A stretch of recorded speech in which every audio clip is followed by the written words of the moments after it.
outro encontro, gente, também gerou muitas repercussões aí. Na noite do último sábado, o presidente Jair Bolsonaro se reuniu com o ministro Dias Toffoli, do Supremo Tribunal Federal, com o presidente do Senado, Davi Alcolumbre, e com o indicado ao STF, Cássio Nunes Marques. A pizzada aconteceu na casa de Toffoli, em Brasília, onde os participantes também assistiram ao jogo do Palmeiras. Em nenhuma agenda oficial constava o compromisso. Ainda não há data marcada para a sabatina de Marques na Comissão de Constituição e Justiça do Senado. No entanto, a presidente do colegiado, a senadora Simone Tebet, informou que a sabatina só vai ocorrer após a saída de Celso de Mello do cargo. Thaís Oyama, seus comentários aí sobre a pizzada. Pizzada, né? Pois é, Paulo, o Bolsonaro, o presidente Bolsonaro, ele sempre age por essa lógica, a lógica do compadrio, né? Ele já mostrou isso várias vezes. Eu lembro aqui só de 2 episódios, por exemplo, naquele episódio famoso do delegado Ramagem, que é amigo dele, dos filhos dele, e ele queria indicar para a Direção-Geral da Polícia Federal.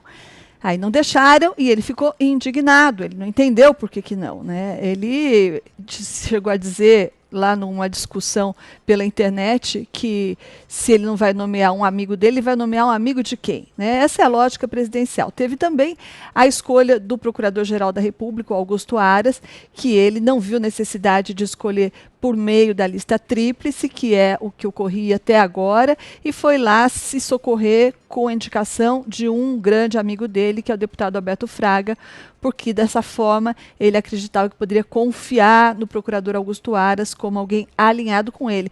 E ele não se decepcionou até agora, né?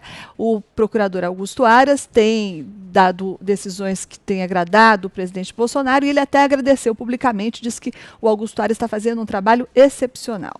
Aí ontem o presidente constrangeu, eu imagino que tenha constrangido ao menos, né, o indicado dele, dizendo que também, de novo, num bate-boca na internet, porque ele passou o fim de semana brigando lá com os apoiadores dele que criticaram a indicação do desembargador Cássio Marques para o STF. Daí, um desses apoiadores dizia que o Cássio Marques tinha inclinações petistas, e ele rebateu dizendo que não, que ele estava 100% alinhado com ele, e daí chegou a dizer que o desembargador iria votar, era a favor das armas, da ampliação do uso de armas, que era a favor da política econômica do governo, e chegou inclusive a adiantar o voto do provável futuro ministro na questão da descriminalização do aborto. Ou seja, expôs o ministro num grau que eu suponho que nem mesmo o ministro esteja preparado para isso. Estava preparado, né? E daí só faltou, por exemplo, dizer ou adiantar os votos que o ministro daria ou dará nos casos que envolvem o próprio presidente Bolsonaro e o seu filho Flávio Bolsonaro. Mas a esse ponto não chegou o presidente. De qualquer maneira, o presidente Bolsonaro, ele deve ter achado muito normal esse converscote, essa pizzada, como você falou ontem à noite, porque é assim que ele encara a República, né, e a convivência democrática. Para ele é assim, ele não enxerga ou não entende ou talvez não concorde com a independência dos poderes, o fato de os representantes dos poderes terem autonomia e garantia de isenção nas suas posições, e quando ele nomeia um ministro ou um procurador, ele não quer simplesmente um ministro ou um procurador, ele quer um compadre. E eu queria dizer também que, na minha opinião, o futuro provável ministro do STF, o Cássio Marques, largou muito mal ao aceitar com o convite para essa pizzada. Você, Josias? Até outro dia, o presidente Bolsonaro participava de manifestações em que bolsonaristas pediam o fechamento do Supremo. Nessa fase, o Bolsonaro queria jantar a Suprema Corte. Agora, o Bolsonaro janta com o Gilmar Mendes e com o Dias Toffoli. Assim que ele escolheu o Cássio Mendes para a vaga no Supremo, ele levou o desembargador para a casa do Gilmar Mendes, e ali ele obteve o aval do anfitrião e de outros 2 personagens que estavam ali convidados também, que era o Dias Toffoli e o presidente do Senado, Davi Alcolumbre. Aí, no final de semana, uma visita à casa do Dias Toffoli levou os bolsonaristas revoltados a pendurarem no Twitter a hashtag Bolsonaro traidor. Para os bolsonaristas, está acontecendo uma revolução, porque aquele presidente que queria jantar o Supremo agora janta com os ministros que deveriam ser jantados segundo a superstição do bolsonarismo. Aí o Toffoli diz, foi uma confraternização, e nesse encontro estavam lá de novo o Alcolumbre, além do Bolsonaro, né, o Alcolumbre, e o quase ministro do Supremo, Cássio Marques, assistiram à vitória de 2-1 do Palmeiras sobre o Ceará, e por ironia, essa confraternização terminou em pizza. O Bolsonaro está transformando a substituição do Celso de Mello num processo de avacalhação do modelo de escolha de ministro do Supremo. A indicação do Cássio Marques ocorre num ambiente basicamente doméstico. Ela começou no Alvorada, que é o palácio residencial, onde os goles de tubaína valem mais do que os títulos de um currículo, passou pelas casas do Gilmar e do Toffoli, onde tudo que é institucional é sorvido com gelo. Então, em resposta aos bolsonaristas que passaram a fustigá-lo nas redes sociais, o Bolsonaro defendeu sentenças desse Cássio Marques, sentenças que, noutros tempos, levariam o presidente a considerar o desembargador um comunista. Jamais conversaria com um personagem que beneficiou num voto o Cesare Battisti, que o Bolsonaro chama de terrorista e que não admite que um magistrado contemporize com a hipótese de manter o Cesare Battisti no Brasil. E lá estava, quando o caso ainda estava na segunda instância, o Cássio votou favoravelmente ao Battisti. Aí o Bolsonaro anotou no Facebook uma observação que vale como uma espécie de marca de Zorro na testa do futuro ministro. O presidente escreveu, ele está 100% alinhado comigo. Por isso essa ferrenha campanha para desconstruí-lo. O Bolsonaro esqueceu de maneirar. E nesse contexto é muito difícil saber o que é mais deletério, o que é mais prejudicial, se é um presidente que trata um indicado para o Supremo como um futuro prestador de serviços ou os ministros do Supremo que avalizam essa avacalhação, participando dela ou silenciando, que também estão lá. O Toffoli e o Gilmar participam, mas os outros 9 ministros do Supremo, 8, né, porque o Cássio não entra nisso, eles participam pelo silêncio. Eles silenciam diante da avacalhação. É tudo muito rebaixado, é um processo muito rebaixado. Vai lá, Azedo. Olha, eu acho que houve vamos dizer assim, uma espécie de pacto, uma articulação política aí entre uma ala do Supremo, que é a chamada ala garantista, liderada pelo Toffoli e pelo Gilmar Mendes, e o Bolsonaro, com o objetivo de mudar a orientação do Supremo Tribunal Federal em relação à Lava Jato. E essa mudança, ela é profunda, ela não é uma mudança superficial, não, porque já houve alteração na composição das turmas do Supremo Tribunal Federal. Por exemplo, na segunda turma, aliás, vamos pela primeira. A primeira turma, que era apelidada pelos advogados de Câmara de Gás, era formada pelos ministros, né? Marco Aurélio, Luiz Roberto Barroso, Alexandre de Moraes, Luiz Fux e Rosa Weber. Agora a presidente é a Rosa Weber. Com a saída do Luiz Fux para a presidência do Supremo, o Dias Toffoli foi para a primeira turma e mudou a composição da primeira turma. Hoje a maioria, pode-se dizer que é uma maioria garantista, formada pelo Dias Toffoli, o Alexandre de Moraes e o Marco Aurélio. Na segunda turma, o Celso de Mello era garantista, mas ele era muito independente.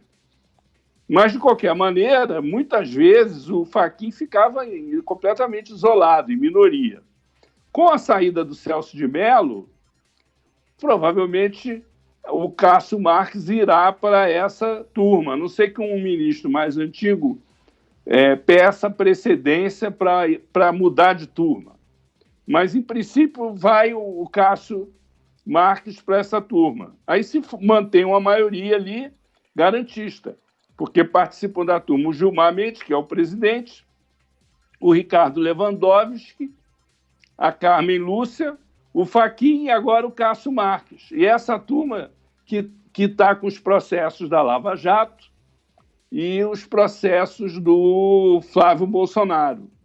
As opiniões do Gilmar Mendes, todo mundo conhece, né? Ele é um ministro muito transparente nos seus pontos de vista, as suas restrições, as suas críticas à Lava Jato são conhecidas, assim como a posição do Aras, do Augusto Aras, que é o novo procurador-geral da República, indicado pelo Bolsonaro fora da lista tríplice. Então, na verdade, quer dizer, o Bolsonaro movimentou peças no tabuleiro do Supremo em que ele não tem lá um ministro terrivelmente evangélico, como ele gostaria inicialmente, nem uma pessoa extremamente próxima a ele, como é o caso, por exemplo, do Jorge Oliveira, que ele está indicando para o Tribunal de Contas da União, que é o atual secretário-geral, né, da presidência,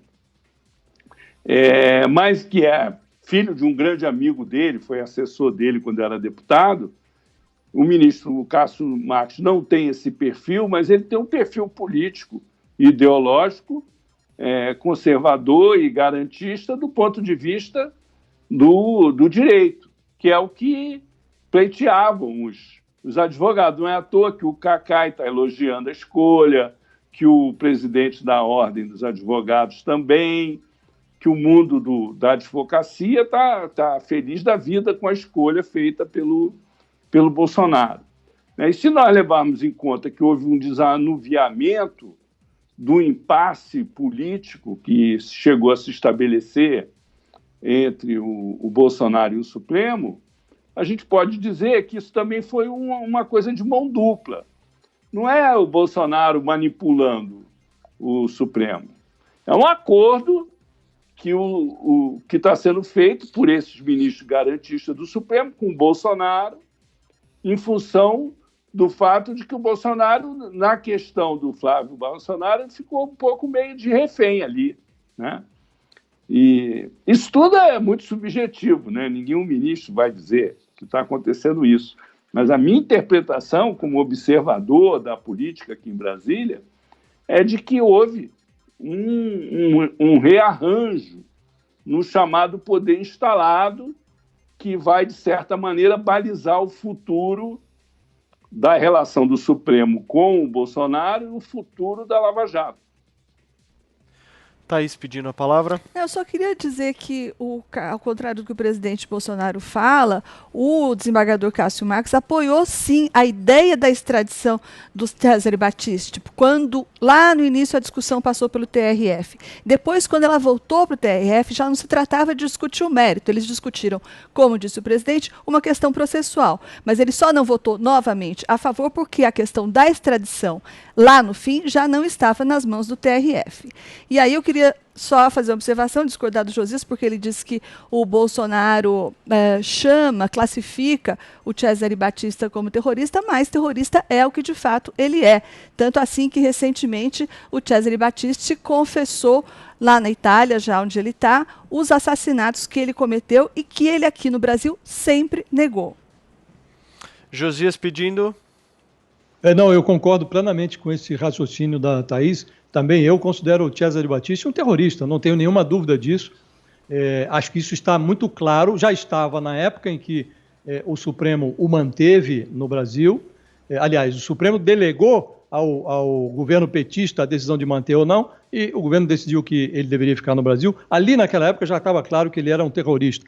Eu apenas realcei que o Bolsonaro entra em contradição, porque ele, tendo tratado sempre este personagem como um terrorista, ele agora tenta justificar o que ele considerava até bem pouco injustificável, mas não longe de mim deixar de considerar o Cesare Battisti como um terrorista. E apenas para fazer uma observação em relação ao que o Azedo falou, esses acordos em Brasília, eles existem, mas eles costumam ser tácitos, né? Ninguém senta na mesa e fala, olha, vamos acertar aqui, eu defendo os meus, você defende os seus, e vamos fazer um acordo. Mas, obviamente, essas reuniões, elas antecipam conciliações que estão no ar. E o presidente Bolsonaro, ele muda de posição porque hoje há muitos processos e inquéritos em curso envolvendo ele próprio, Bolsonaro, a sua família, os seus aliados do Centrão, e também os aliados aí das redes sociais estão lá respondendo a processo no Supremo. Então, o presidente, que já dispõe de um ministro da Justiça que atua como advogado do bolsonarismo, inclusive nos autos, que já conta com um procurador-geral sem vocação para procurar, ele age para reforçar nos tribunais superiores a presença de togas com disposição para retardar processos inconvenientes e produzir sentenças que sejam convenientes. Evidentemente, se ele produz sentenças